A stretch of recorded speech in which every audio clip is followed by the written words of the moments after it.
Hit up Rose NBA on Twitter. If you need any sort of grind, he will be the man for you. Domination, Spotlight Sims, My Team Unlimited, and even more. The link to his Twitter will be down below in the description. Yo, what is good, yo? It's your boy Ty back here with another video. And in this video today, we are going to be talking about the gameplay improvements supposedly coming to NBA 2K22 My Team. Now, this is always just one of those things that we read that 2K does put out there about their game. So through this video, we're going to talk about, the defense, dribbling, post play, shooting, finishing, builds, badges, takeover, defense, all of that. Okay, that's what we're going to be talking about in this video. Now, before we dive any further, if you are new to my channel and have not yet, please consider smashing that subscribe button as we're on the road to 80,000 subscribers. I do want to say that 2K21, both current gen and next gen, put out articles like this, and obviously the gameplay was not really like that. We know that that the gameplay just was not good last year, but I'm going to read through this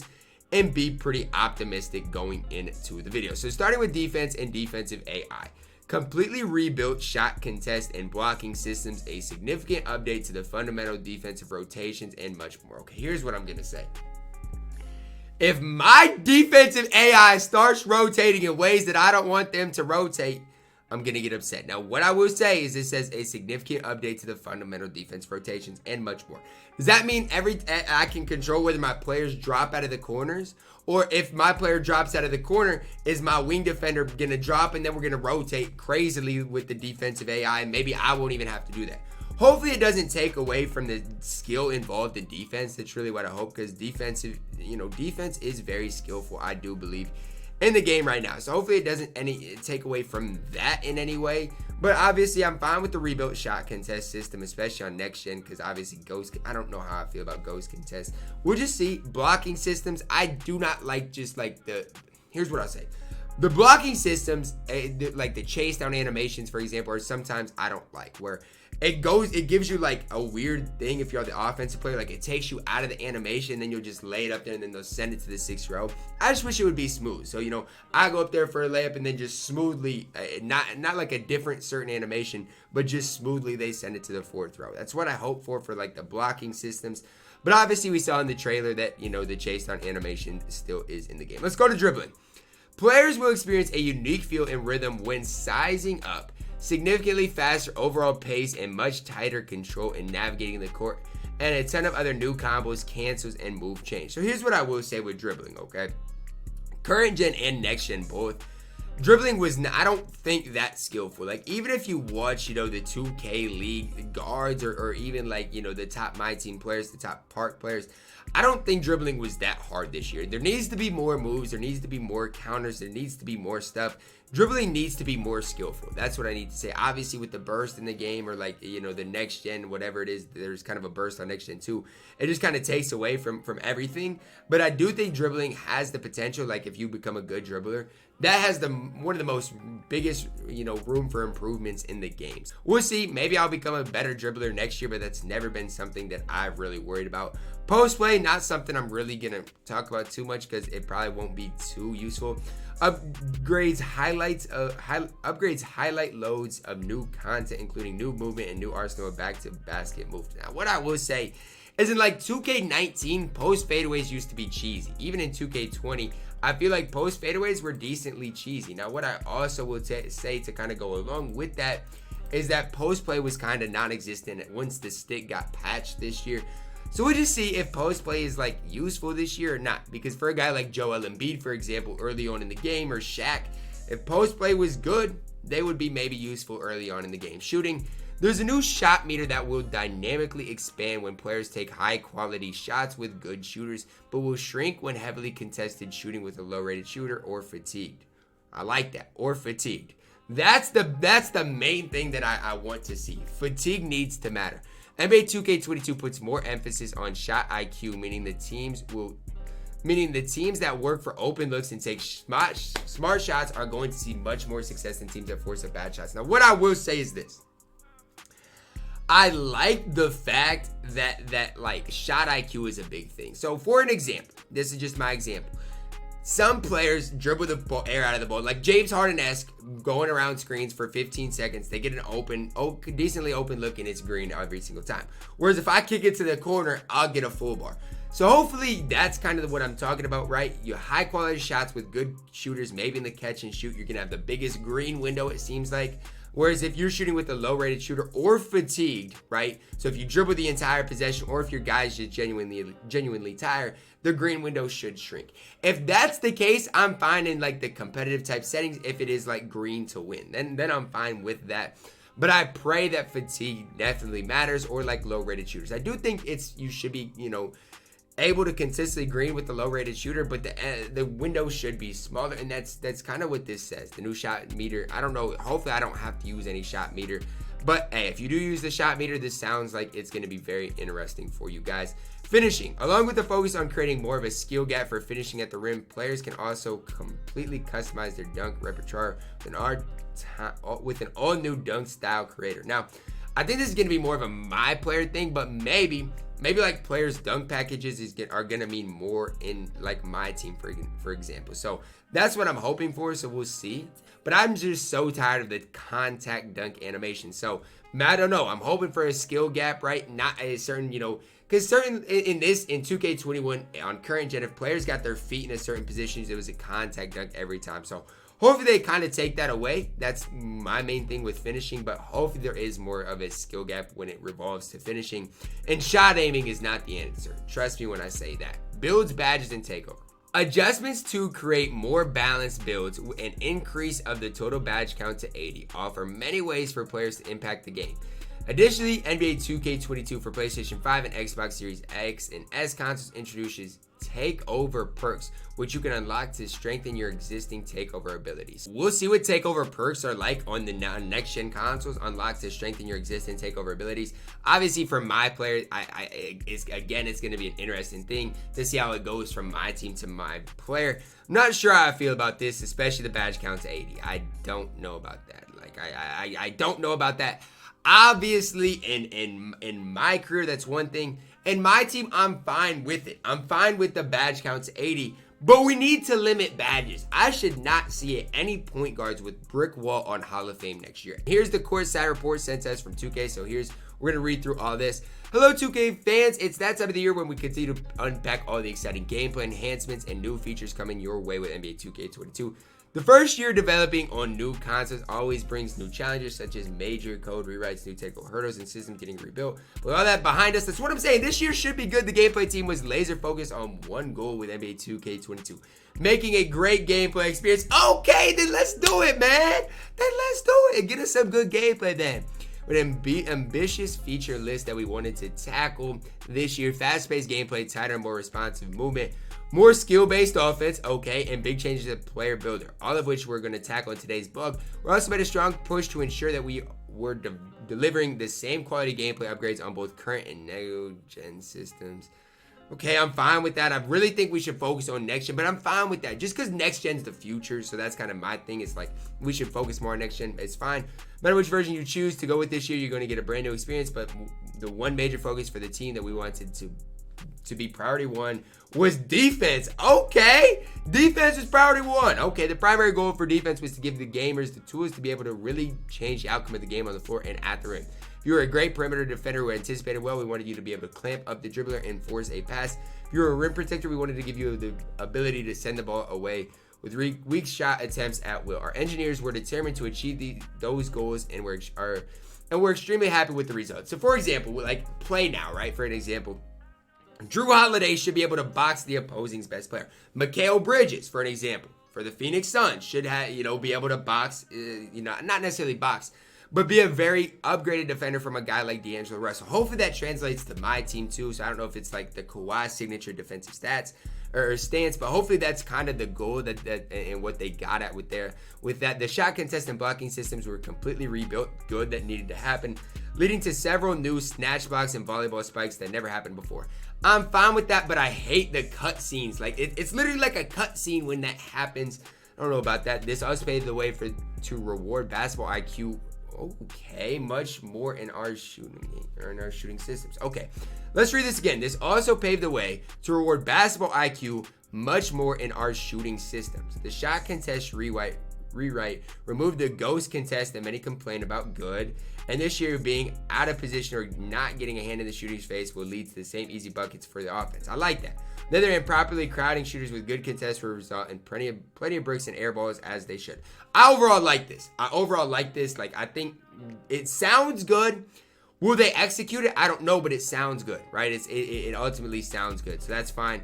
But we'll see. I'm optimistic. For floor defenders, body up rides and bumps feel much more rewarding as the motion team has dramatically improved the feel of on-ball defense movement. Unwanted bump steals and snatchy body ups have been reduced in favor of giving both the ball handler and on-ball defender more freedom of movement and respected input. So it sounds like bump steals. Wait, what did I say? Unwanted bump steals and snatchy body ups have been reduced.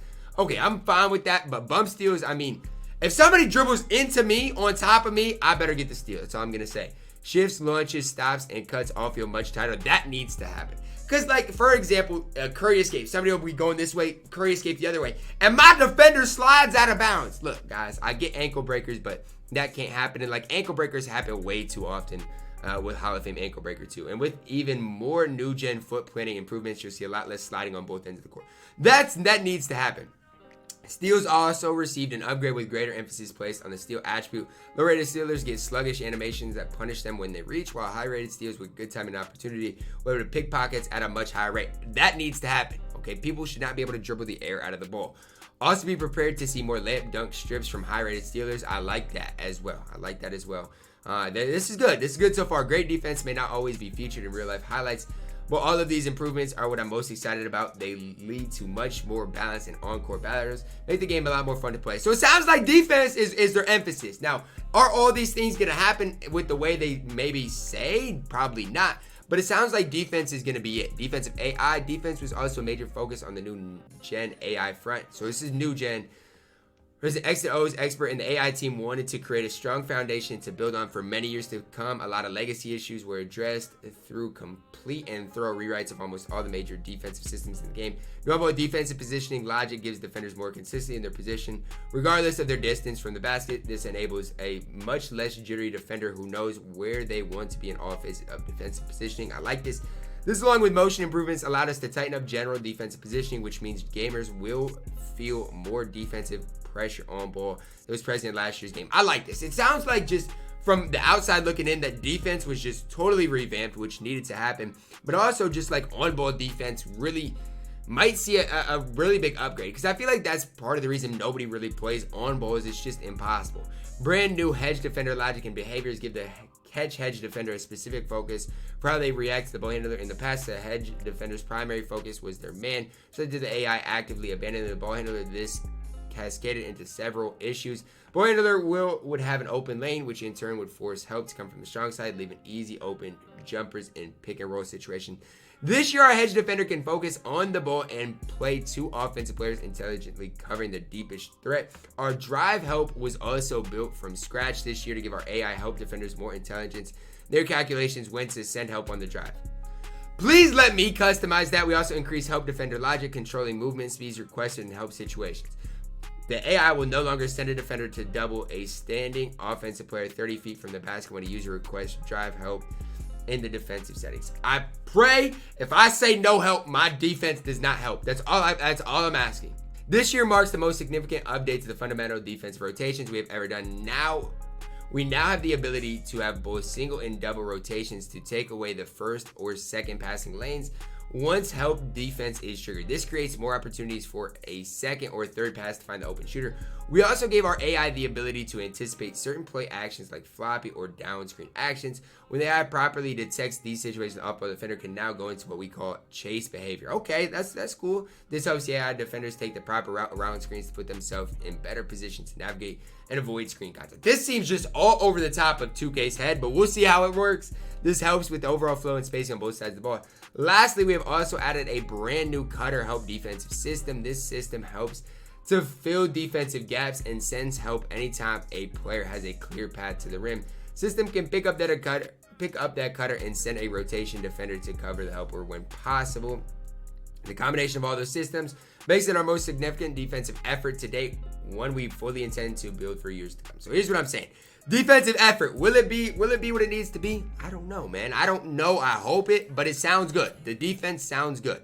I'm not necessarily optimistic, but it sounds good. Dribbling offense will obviously never be neglected in any 2K basketball game, and I'm thrilled with our offering of NBA 2K22. It's really something I personally spent a lot of time working on and am extremely passionate about.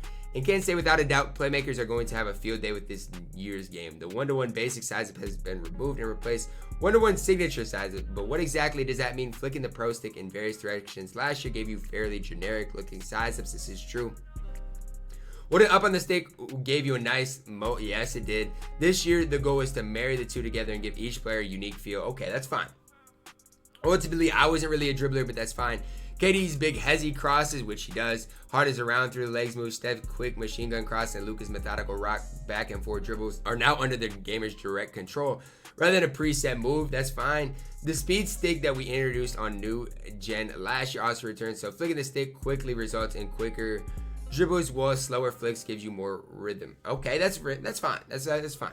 There are around 50 unique signature size-up packages. That's insane. Each with its own distinct advantages. Make sure to give them all a try to find out which one best suits the rhythm of how you like to play. If there's 50 sigs, look, my team should not get outdated. Additionally, you can equip one of 32 dribble sequences as well. Those are quick 3 or 4 second dribble combos that you can dribble by simply holding sprint and flicking up the pro stick.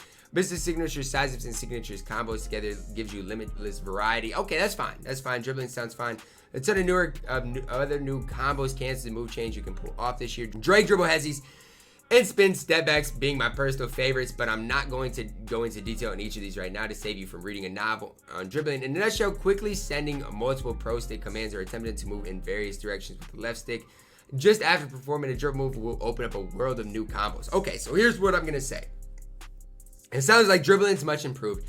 Sounds like defensive is much improved as well. Maybe it's just going to be an absolutely flawless and perfect game. Maybe. Anyways, when it comes to dribble movement, you'll notice a significantly faster overall pace, much tighter control over how to navigate the court. Each of the 28 unique dribble styles received a nice refresh with new content that I don't even know what this word is. Accentuates the signature style of a given player. 4 WNBA dribble styles, that's fine. Another nice upgrade to dribble movement is the height comparison. Okay, I'm interested in this. Last year, taller players could outpace shorter players with the same speed with ball rating. This has also been resolved. Okay, that's needed to ensure that smaller players are no longer lagging behind. That's needed. And everything that I just mentioned about dribbling, from the movement, new moves, and combos, are going to be identical between current and new gen. So, okay, that's fine as well. That's fine as well. You don't have to relearn a whole system between current gen and next gen. I like that. Post play, look, I'm not going to spend a lot of time on this. We've spent a lot of time upgrading post plays. Similar to face up, ball handling, many of the new moves. Okay, who's learning to post move? There are also new RT2 fakes that keep you engaged. I'm not reading post moves. I'm sorry, I'm not. Shooting has undergone many changes for NBA 2K22. There's a new shot meter. I've already kind of talked about this a little bit at the start. But shot IQ seems like it's going to matter. I mean, maybe not the shot IQ stat, but your shot IQ is going to matter more. It sounds elementary, but it's something we've really keyed on this year, as taking quality shots was more or less overshadowed by ratings and stick skills. Shot timing still plays a major role in the skill gap, and yes, you get an additional boost from turning the meter off, but will only take you so far if you're taking bad shots. We've heavily focused, group tested the new shooting mechanics with players of all skill levels and believe this is the best shooting that has ever felt in 2K. Well, I've never played 2K, so I don't think you've tested every skill level, because I don't think Splash has played 2K22 either. So I don't know about all that. Finishing, we've made a strong push to get more of a skill gap into finishing at the rim. Motion capture dunks are. It was a shame that once you saw one fire off, you basically knew it was an automatic 2 points. Take away contact dunks. With the new revamped blocking system, we're now giving rim protectors more tools to make great stops to the rim. On top of that, on new gen, we've added timing meters to both alley-oop and aggressive skill dunk attempts. Okay, when an alley passes in the air, you need to press the shot button at just the right time to finish off the oop. Okay, this looks good. I like this. It's not necessarily shot aiming, but you got to be shot time. If you're too early or too late, you'll either smoke the finish or miss the catch completely. You force bounce past alleys this year. Okay, nobody's doing that. And on the dunking side, holding sprint and pulling straight down on the pro stick with dribbling aggressive skill dunks when you have a defender standing underneath the rim. Using the aggressive skill dunk feature will let you basically force a dunk attempt on demand as long as you have a strong dunker and you... Okay, so you basically, like, if you have Anthony Edwards, you get to try a dunk, but you got to be skillful in doing that. And, I mean, maybe it won't work all the time. I like this. It's tough at the perfect time for these high-risk, high-reward plays, but it's so gratifying when you can pull it off. I like that. I don't know if it's going to be good, but I like how it sounds. I do. We've also added dunk celebrations that work very similar to the green release jump shot. Okay, I mean, that's going to be more for, like, park and stuff. And last thing I wanted to mention about these dunks, 2K22, you now have the ability to, okay, like we mentioned before, just kind of the dunk style creator. We'll see how that really translates to my team, though. Purple is another hot topic. We debated, we debuted a brand new player builder on Next Gen that allowed you to set up your attribute caps however you saw fit. Okay, that's fine. I mean, this is just for my player, really. Smalls will see distinct advantages over bigs and vice versa. Okay, so this says expect to see new variety. We'll see if height really matters that much. Amount of badge points at your disposal has been increased significantly. Okay, I look, I'm not really into my player for an example, but this seems solid. I mean, it does seem solid. I know there's 80 total badges in the game, so I don't know how that's necessarily going to work. Another cool addition is that the ability to create badge load-ups. This will allow you to quickly and easily toggle what badge you have equipped based on how you're playing on a given day. That's fine as well. Fast twitch ability. Okay, so these are all the badges. What are these? Are these just the new badges? Let's see. Here are the new badges. Okay, these are the new badges. Fast twitch, ability to get off the floor quicker for standing layups and dunks. Grace under pressure, ability to convert standing layups more effective. Dog, what are these badges? Ability to soar from further away on driving. Okay, so this is like range extender for dunks. Mouse in the house. Okay, I like this badge. I like mouse in the house. Unsurable ability to secure the ball better when gathering for a layup or dunk in traffic. So that's going to be used for like probably hop step, euro step. Chef, ability to knock down Steph like off dribble deep threes. Okay, limitless spot up, ability to hit logo range threes off catch and shoot. Lucky number 7, boost your ability to score when shooting early in the clock. Okay, this a weird badge. Mismatch expert, ability to successfully shoot over taller defenders on a switch. I like that badge. I do. Glue hands. I don't like that badge. Hyperdrive, boosts the speed and effectiveness of moving dribble moves. I guess. Quick chain to dribble move 2. Post playmaker, boosts the effectiveness of both shot and moves when playing in the post. I guess. Triple threat juke. I'm not talking about that. Ball stripper. I like this one too. So like Patrick Beverly, because this is like something that happens in real life. Patrick Beverly. Guys like, Drew Holiday are going to strip layup and dunk attempts more effectively. Ability to get those scrappy 50-50 balls quicker than opponents. Hustler. Okay, Dennis Rodman. Menace is significantly drops the offensive ratings of opponents when you smother them. Okay, I like those. I like some of those new badges, but 80 badges is ridiculous. Hopefully in my team specifically, they just don't give them out like they're candy. One final my player upgrade is new gen exclusive called Takeover Perks. Yeah, that's just for my player. Closure marks. Those are the main features I wanted to highlight from this year's gameplay Courtside report. I feel like I've been typing too long already, but there's so much more that goes into the nuts and bolts of 2K's gameplay. This blog barely scrapes the surface. Huge shout out to all those gameplay devs. So really, all in all, man, here's what I will say. Here's what I will say. This says, in fact, we had the wonderful opportunity to bring in several respected community members and the 2K pros to beta test gameplay a few weeks ago. We'll see. I want to know who tested out the gameplay. I want to know. Y'all say y'all got high skill level players. So if the game is bad, I'm calling that out because we'll see if you had high level skill players test out the game. But this blog was insanely long. For me, what I really noticed, shooting, finishing's all fine. Dribbling and defense are the two things that they spend a lot of time just talking about. And those seems like the two things that were upgraded the most. Now, obviously, those are probably the two that I think needed the biggest upgrade. Again, this is just the Courtside report. We don't really know exactly what this means. But it sounds solid, especially defensively. As a defensive head myself, it sounds pretty solid. But that is going to wrap it up for the video today, guys. Hopefully you did enjoy it. A long breakdown of the Courtside report. Let me know your thoughts down below in the comments. Drop a like on the video, subscribe if you are new, and as always, man, I love you guys, and have a blessed day.